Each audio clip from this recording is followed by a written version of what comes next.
Following patient complaints to the Dental Council, public health investigations began that included audits of infection control protocols and procedures within these clinics. These audits showed that there were some problems with the cleaning, sterilisation and storage of instruments, in that it was not being done in compliance with the guidelines of the Dental Board of Australia. The dental practices are the Gentle Dentist at Campsie, the Gentle Dentist at Sussex Street in Sydney, Dr. Robert Starkenberg's practice at Surrey Hills, and Dr. Robert Starkenberg's practice at Bondi Junction.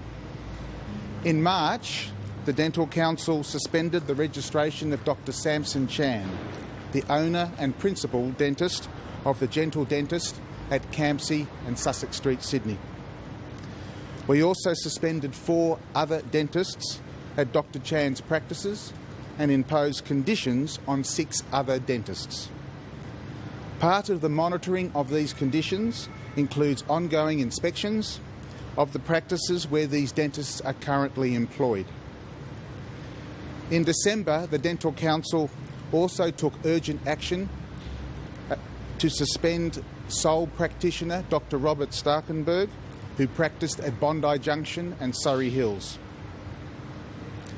I want to assure the public that there are stringent guidelines in place in relation to infection control that dental practitioners must adhere to, and failure to do so will result in disciplinary action and possible deregistration.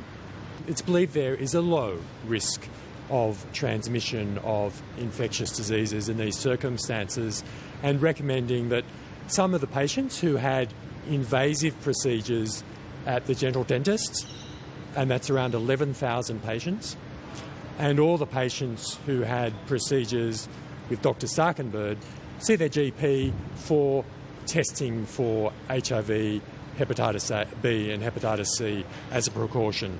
It's important to stress we have no evidence of infection at this point, that any transmission has occurred, but the experts have been concerned in light of the reports of the problems with infection control at these facilities that a risk is there, but the risk is low.